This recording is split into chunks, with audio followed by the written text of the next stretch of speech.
How did YHWH, this young storm god, this deity, how was he introduced to Israel?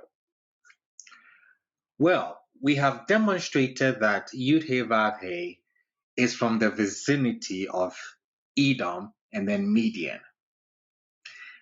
This deity was adopted by the Shasu or the Apiru. This is what the Egyptians called these group of people. I'm taking for granted that you already know who the Shasu or the Apiru is. If you don't, you would have to do some research on it. If you do want, I can come back and we can talk about the Shasu or the Apiru. Okay. Now, this deity, YHWH, this young storm god, who we've already demonstrated, came from the vicinity of Edom and Midian, was adopted by the Shasu or the Apiru. We find in Hittite treaties from the second millennium, among long lists of gods, the expression Elohe Ivrim, which is God of the Hebrews. We also find this phrase not only here in Hittite treaties, but we also find this phrase in our biblical text. For example, Exodus 5. And they said, the God of the Hebrews has happened upon us.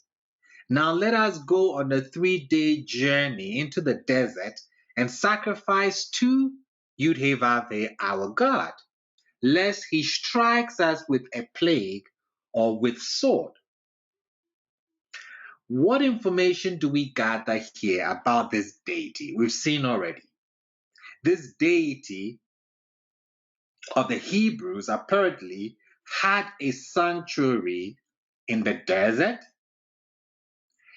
and was a fierce god of war. We've seen that already. Now, a group of Hapiru, a group of Shasu, would have come to know this deity during a sojourn in the territory of Midian and Edom. We've established that this is the location or the whereabouts of this deity.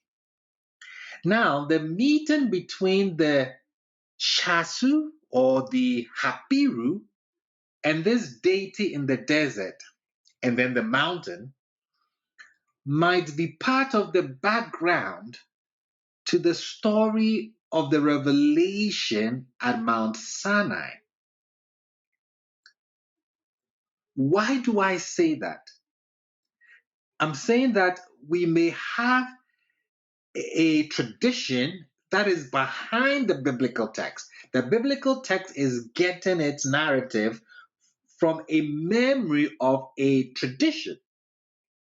Now, scholarship tells us that the Hebrew text that we have of Exodus 19 to 24 is a very late formulation.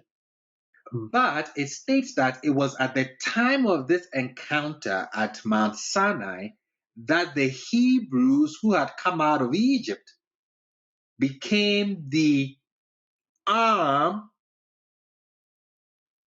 of this deity. A-M, not A-R-M. I'll explain shortly.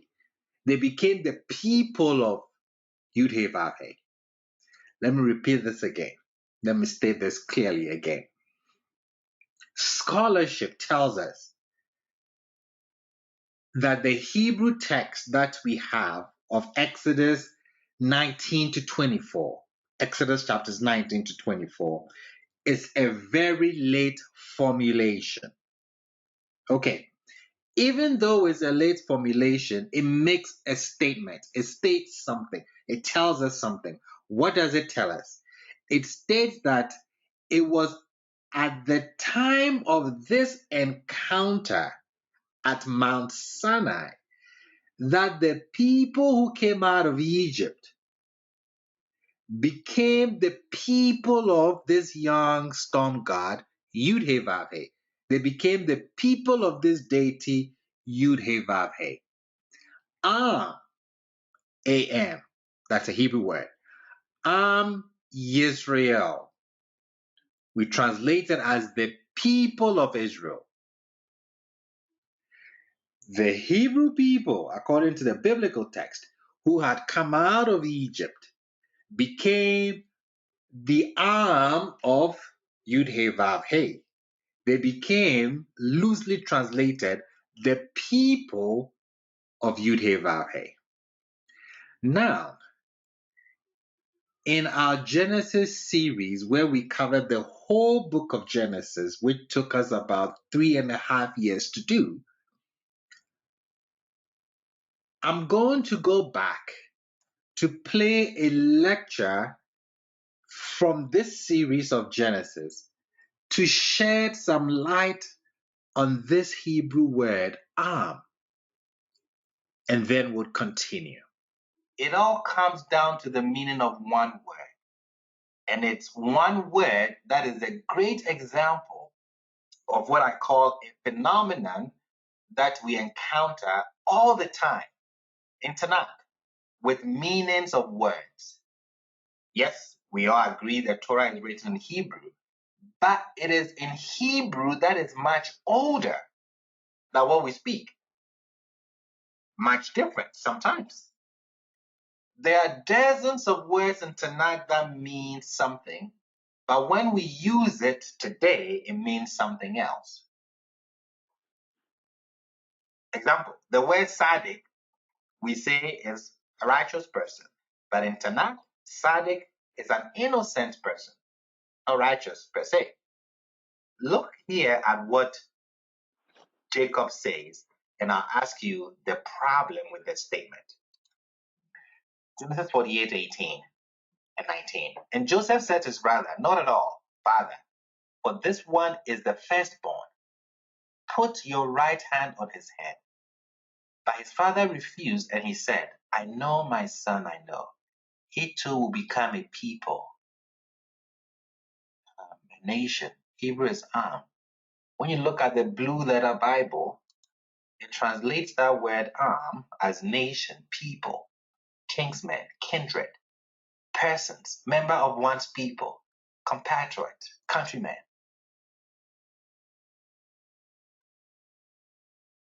What is wrong with saying that Manasseh will become a people? That is a nation.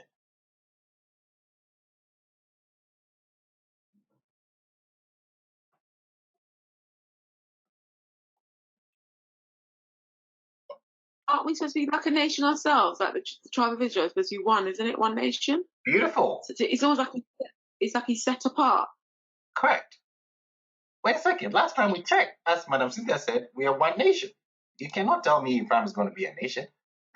No, we are one nation. The issue is, if you read it like that, if you translate Am as nation or people, it's problematic. If it says Shevet, a tribe, beautiful. He too become a tribe. Makes sense because there's 12 tribes. They're not 12 nations. So to translate Am here as nation is not accurate. It's problematic. Am in Tanakh, like I told you, words change in meaning. So you have to go back to the Tanakh and find out what did this word mean before it became to mean nation. Am in Tanakh usually means army. A-R-M-Y, an army. Okay, with that said, who was the first person to call Israel an army? Now, let me change the question. Who was the first person to call Israel a nation? Pharaoh. Pharaoh. You got that correct because I changed my language and I said nation. But was he saying a nation or was he referring to an army? When Pharaoh says that, let's go to Exodus 1. Now read it in the context. A new king arose over Egypt who did not know about Joseph. he said to his people, behold,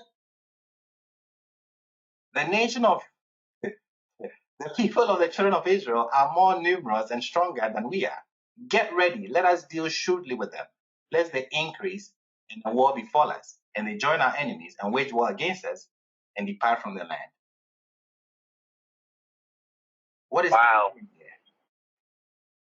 Rabbi, he's calling them an army. He's not calling them a nation. An army, and he's concerned about the army, not the nation.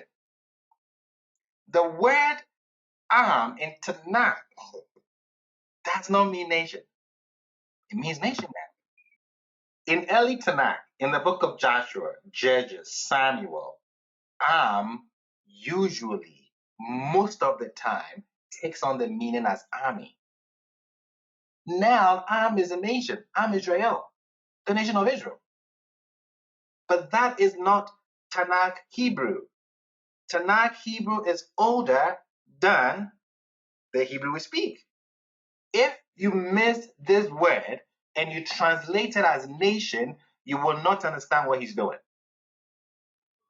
So, we see that in a military context, this Hebrew word arm has connotations of an armed force. We will then not be surprised to find out that in the narratives of the encounter between YHWH and Israel in Exodus chapters 9, and also in the stories of the making of the covenant between YHWH and Israel in Exodus chapters 24. The word used to designate those present is rather this Hebrew word Am rather than Israel. The word used to designate those to whom YHWH reveals himself and with whom he concludes a treaty. In Exodus 19 and Exodus 24 is usually this Hebrew word Am, which in a military context has connotations of an armed force, is used frequently, and only infrequently is Israel used. Let's prove this. Exodus 19. All the people, all the Am, Hebrew word Am, replied in unison and said, all that YHWH has spoken we shall do. And Moshe took the words of the Am, back to YHWH. And YHWH said to Moshe, behold, I am coming to you in the thickness of the cloud, in order that the people, the Am, hear when I speak to you, and they will also believe in you forever. And Moshe relayed the words of the people, that is the Am, to YHWH. And YHWH said to Moshe, go to the people, go to the Am, and prepare them today and tomorrow, and they shall wash their garments, and they shall be prepared for the third day. For on the third day YHWH will descend before the eyes of the people, the Am, upon Mount Sinai. And you shall set boundaries for the people, the Am, around, saying, beware of ascending the mountain or touching its edge. No hand shall touch it, for he shall be stoned or cast down. Come to verses 14. So Moshe descended from the mountain to the people, the Am, and he prepared the people, the Am, and then washed their garments. He said to the people, he said to the Am. We go to verses 17. Moshe brought the people out towards God from the camp. That means he brought their Am. That is the Hebrew word there. 21. YHWH said to Moshe, go down, warn the Am, the people, lest they break their formation. Exodus 19, you come to verse 23, and Moshe said to YHWH, the people cannot ascend to Mount Sinai, that is the arm. Verse 24, but YHWH said to him, go descend, and then you shall ascend, and Aaron with you, by the priest and the people, the arm, shall not break their formation to ascend to YHWH, lest he wreak destruction upon them. 25. So Moshe went down to the people, that is, he went down to the arm, and said this to them. So 16 times they are addressed as arm, a troop, not Israel. Okay, Exodus 24, we see almost the same thing. And Moshe alone shall approach YHWH, but shall not approach, and the people shall not ascend with him. Exodus 24, and Moshe alone shall approach YHWH, but they shall not approach, and the people, that is the arm, shall not ascend with him. So Moshe came and told the people all the words that YHWH and all the ordinances, and all the people, that is the arm, answered in unison and said, all the words that YHWH has spoken we will do. Look at verse 6. And Moshe took half the blood and put it into a basin, and half the blood he cast onto the altar. Strange ritual. And he took the book of the covenant and read it within the hearing of the people, the arm. And they said, all that YHWH spoke we will do, and we will hear. And Moshe took the blood, strange ritual, and sprinkled it on who? The people, not Israel, the people. And he said, behold, the blood of the covenant, which YHWH has formed with you concerning these words. So here, 5 times, they are addressed as arm, that is, the people, the troop, the army, not Israel. This is very redundant. The people, the people, the people, the people. It's very redundant. I point out a similar thing in my commentary on the book of 1 Samuel. In the book of 1 Samuel, which I titled A Royal Drama, commenting on chapter 3, we notice something, and this is what I said. The prevalence of particular words or phrases in a given chapter gives us a clue as to what that chapter is about. This is called a light word or a keyword. Light word is a German word. If we look through Tanakh, we will find this to be something that is very common in many chapters. Usually one word appears numerous times, way more than would be expected. And if we look carefully, that word is something that is sort of a one-word synopsis of the chapter. As an example, in the first story of creation, there is a word that shows up 7 times. It is the word good. This is the emblem, the banner statement of all creation. Everything YHWH sees is good. In Psalms 92, which is about the day of YHWH, YHWH's name shows up 7 times. There are many other examples of this.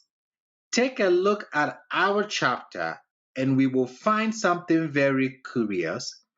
Samuel's name appears 21 times in this very short chapter. This is intense, and many times it appears to be superfluous. His name is mentioned so many times that it helps to define the chapter, because this chapter is not about the prophecy, but rather the inauguration of Samuel. The chapter is about bringing Samuel into prophecy and having his first prophecy. So when words are repeated over and over and over and over again, they are the banner statement of that chapter. Okay. With that said, what we gather from this is that the group who worship this deity called itself YHWH, the troops, the army of this deity. This YHWH is established by a covenant, a pact, a ritual of blood, which creates a blood relation between the arm and then the deity. The arm means that the troops, the army, and then the deity. It creates a blood relation between the two. Now, this blood relation, this strange ritual that Moshe does, we are told by William Robinson Smith that rituals like this are common in pre-Islamic Arabia. He tells us in ancient Arabia, in their literature, all who share in the compact must dip their hands into the gore, into the blood, which at the same time is applied to the sacred stone that symbolizes the deity, or is poured forth at its base, just as Moshe did. So, for some reading materials on that, look at William Robertson Smith Lectures on the Religion of the Semites. These texts from the book of Exodus preserve a memory trace of a ritual by a group of Shasu or Hapiru who organized itself by a mediator as the army of YHWH. This is important. They became the arm, the troops, the army of a warrior deity to whom they attributed their victory over Egypt. This group, this Shasu, this Hapiru, then introduced this deity, YHWH, into the territory of Ephraim and Benjamin. We're talking about the northern kingdom. We're not talking about Judah here.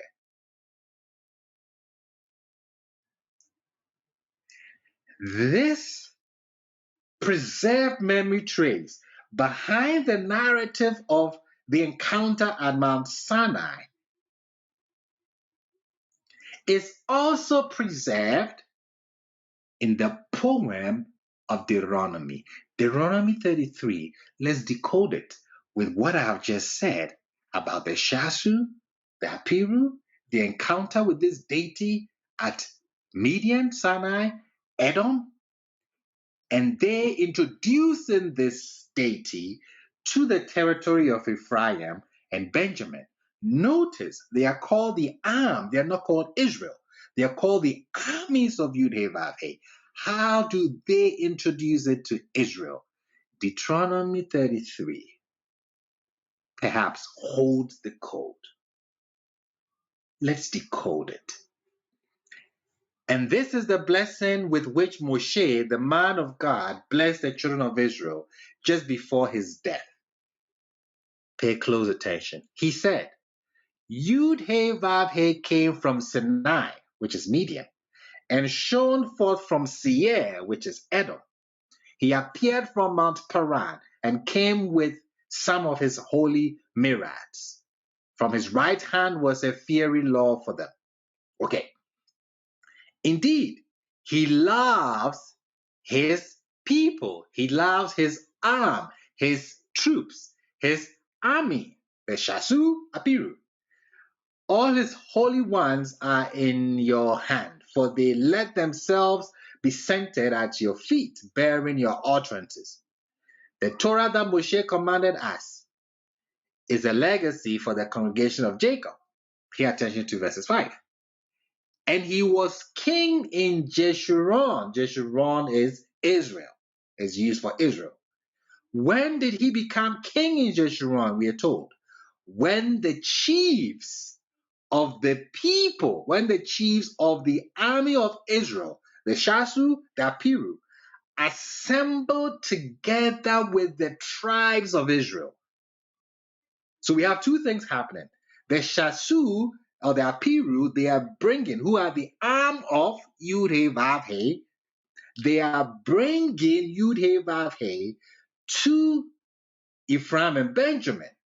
He's becoming king over Jeshurun. Jeshurun is Israel. When did that happen? He became king when the chiefs, the head of the armies of Israel, the head of the armies, when the heads, the chiefs of the armies of YHWH, which would be the Shasu or the Apiru, assembled together with the tribes of Israel, which will be Benjamin, Ephraim in that territory. So we see a union between the chiefs of YHWH, the Shasu, the Apiru, and then the tribes grouped together under the name Israel. Can we detect in this passage a trace of the installation of YHWH as the premier God of Israel, the northern kingdom, in this particular instance? Well, I've provided the clues. It's up to you to judge.